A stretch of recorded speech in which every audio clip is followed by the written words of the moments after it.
The mess left by Tropical Storm Debby reminds us how loose tree limbs and trees can threaten homes. But before you hire someone to trim or cut trees, you may want to hear this next story. SNN Local News 6 reporter Jim Spiewak has more on the importance of research before signing over any checks to a tree service. Well, if you're looking to hire a tree service to come cut down some limbs or even an entire tree, remember there's more to hiring the right person for the job than just the advertised low price. Joey and John Starr have lived in the same Sarasota home for almost 6 decades. John in his 90s and Joey in her late 80s were solicited for tree trimming service back in the middle of May by Will Scurry of Will's Total Landscaping. He says, "Can I do it for you?" He gave me that card, and it says $235 on the back of it.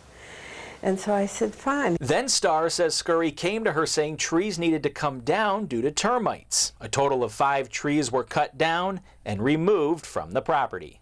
I never authorized it. I thought he was going to trim the trees, charge $235, and that was it. Scurry, reached by phone on Wednesday, has a different recollection of the incident.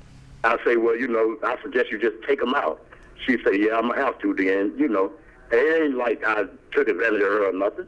In the end, Starr wrote 2 checks totaling $3,500 to Scurry. According to Starr, the original business card was the only form of written contract given to her before the work was performed. That business card also says Scurry is licensed and insured, but come to find out, that's not entirely true. I had a licensed person out there doing it, sir. I didn't do it myself. I ain't cut not one tree. I had a licensed person out there doing it. And who was that licensed person?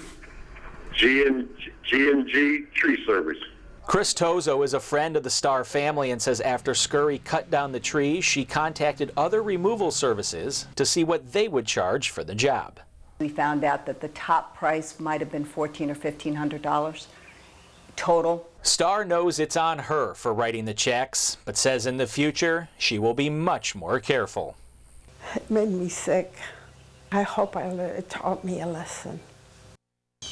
And the Better Business Bureau says tree servicers are in their top 10 list of known industries to have lax operators. So before you sign anything, make sure to do your homework.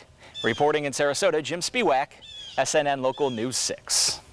SNN Local News 6 contacted several tree services here on the Suncoast, and they all told us homeowners should make sure to have a signed written contract in place for all services before making a payment.